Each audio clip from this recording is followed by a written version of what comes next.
you have been using your brain wrong, and it's silently sabotaging your ability to learn. The way you study, reading, highlighting, rereading is not learning. It's an illusion. Your brain is tricking you into feeling like you understand something while barely storing it. This is a cognitive glitch called the illusion of competence. And here's the dangerous part. The more familiar something feels, the less your brain tries to retain it. So every time you reread notes, your brain goes, "I already know this," and skips the effort of encoding it. But today that changes. Because in the next few minutes, you'll discover the fast learning formula, 4 techniques that force your brain to actually learn, not just recognize. And pay close attention to technique number 3, because it's counterintuitive, slightly uncomfortable, and used by top-performing students to outperform everyone else. The problem isn't your intelligence, it's your brain's design. Your brain is optimized for efficiency, not accuracy. It constantly filters information to conserve energy. If everything you read was stored, your brain would overload within hours. So instead, it relies on shortcuts. One of them is familiarity recognition. When something looks familiar, your brain assumes it's already stored. That creates a false familiarity loop, where recognition is mistaken for understanding. True learning, however, depends on retrieval, not exposure. When you struggle to recall information, your brain activates deeper systems tied to the hippocampus. This effort signals that the information is important enough to store long-term. Neuroscience calls this desirable difficulty. The harder it is to recall, the stronger the memory becomes. So if learning feels easy, you're probably not learning at all. Stop rereading. Start retrieving. Here's how active recall works. After reading a section, close your notes and force yourself to write or say everything you remember in your own words. No peeking. Even if you get it wrong, that struggle is the point. Every time you attempt to recall, you're strengthening neural connections and building durable memory traces.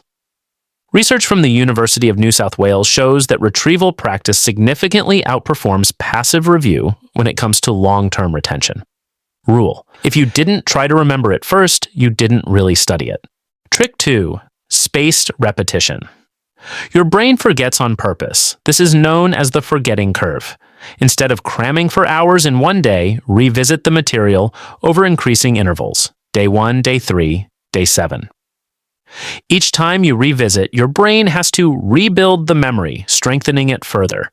This repeated retrieval signals long-term relevance, locking the information into permanent storage. Trick 3. The Feynman flip, the backwards method. Now here's the counterintuitive one. Take any concept you're learning and explain it as if you're teaching a 6-year-old. No jargon, no complex language, just simple logic.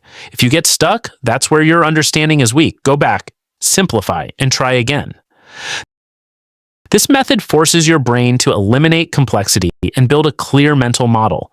By translating information into simple language, you're compressing knowledge into its most understandable form, making it far easier to recall later.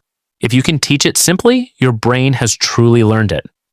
Most people study in blocks, one subject for hours. It feels smooth, but it's misleading. Instead, mix subjects. Study one topic for 20 minutes, then switch to another, then another. This interleaving forces your brain to constantly switch contexts, reloading and adapting each time. That mental effort keeps your prefrontal cortex engaged and prevents autopilot mode. It may feel harder and more frustrating, but that friction is exactly what improves retention. Studies in cognitive psychology show that interleaving leads to significantly better long-term performance compared to blocked practice. In short, difficulty now equals mastery. Conclusion and action learning isn't about how much time you spend. It's about how effectively your brain is forced to retrieve, process, and store information. If you keep relying on passive methods, you'll keep getting passive results. Use the 5-second rule. The moment you feel the urge to reread or check answers, pause and force your brain to think first. Now tell me, which of these 4 techniques will you try in your next study session? And if you want to keep upgrading how your brain learns, make sure to subscribe, because the next video will show you how to build memory that lasts under pressure,